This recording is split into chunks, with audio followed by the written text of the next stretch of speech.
La quatrième planète était celle du businessman. Cet homme était si occupé qu'il ne leva même pas la tête à l'arrivée du petit prince. « Bonjour, lui dit celui-ci. Votre cigarette est éteinte. 3 et 2 font 5, 5 et 7 12, 12 et 3 15. Bonjour. 15 et 7 22, 22 et 6 28, pas le temps de la rallumer. 26 et 5 31, ouf, ça fait donc 500 millions 622 731. 500 millions de quoi? Hein? Tu es toujours là? 500 millions de... je ne sais plus. J'ai tellement de travail. Je suis sérieux, moi. Je ne m'amuse pas à des barivernes. 2 et 5, 7. 501 millions de quoi? Répéta le petit prince qui jamais de sa vie n'avait renoncé à une question, une fois qu'il avait posé. Le businessman leva la tête.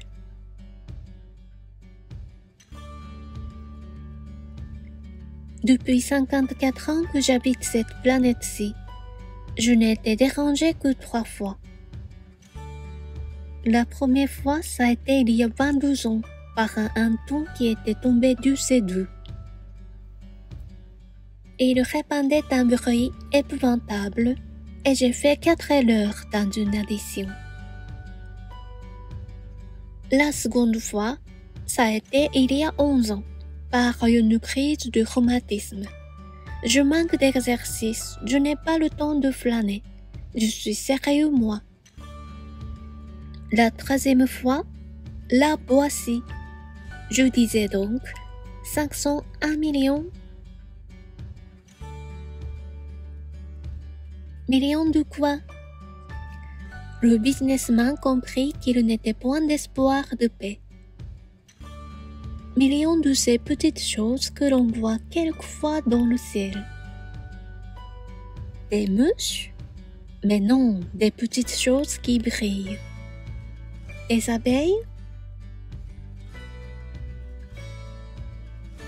Mais non, des petites choses dorées qui font rêvasser les fainéants. Mais je suis sérieux, moi. Je n'ai pas le temps de rêvasser. Ah, des étoiles? C'est bien ça, des étoiles. Et que fais-tu de 500 millions d'étoiles? 501 millions 622 731. Je suis sérieux, moi. Je suis précis. Et que fais-tu de ces étoiles? Ce que j'en fais? Oui.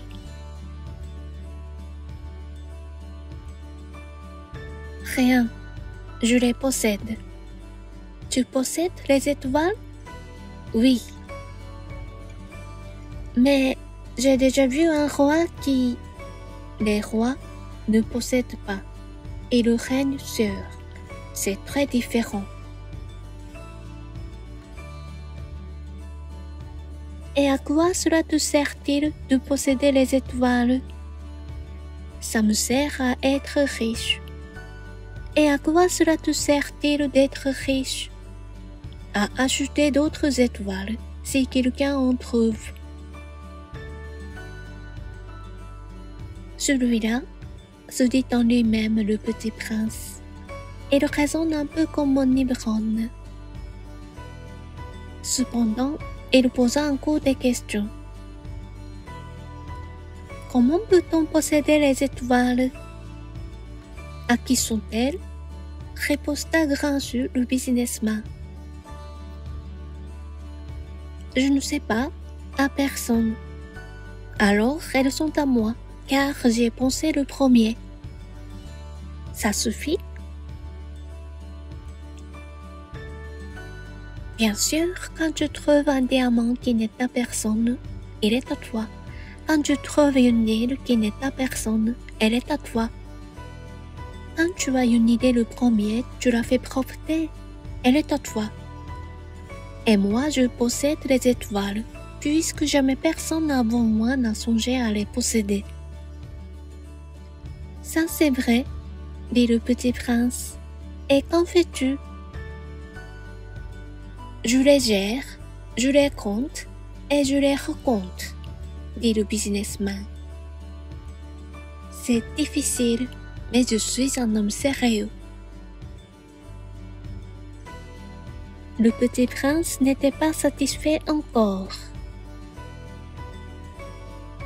Moi, si je possède un foulard, je puis le mettre autour de mon cou et l'emporter. Moi, si je possède une fleur, je puis cueillir ma fleur et l'emporter. Mais je ne peux pas cueillir les étoiles. Non, mais je puis les placer en banque. Qu'est-ce que ça veut dire?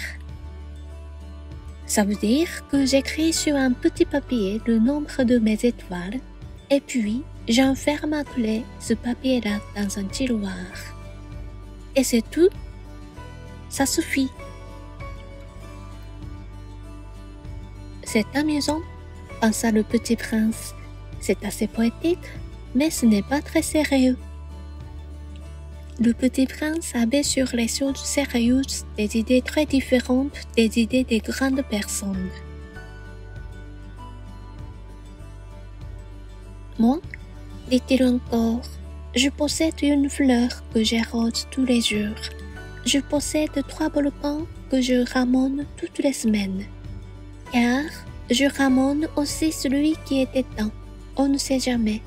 C'est utile à mes volcans et c'est utile à ma fleur que je les possède. Mais ce n'est pas utile aux étoiles. Le businessman ouvrit la bouche, mais ne trouva rien à répondre. Et le petit prince s'enfuit. Les grandes personnes sont décidément tout à fait extraordinaires, se disait-il simplement en lui-même durant le voyage.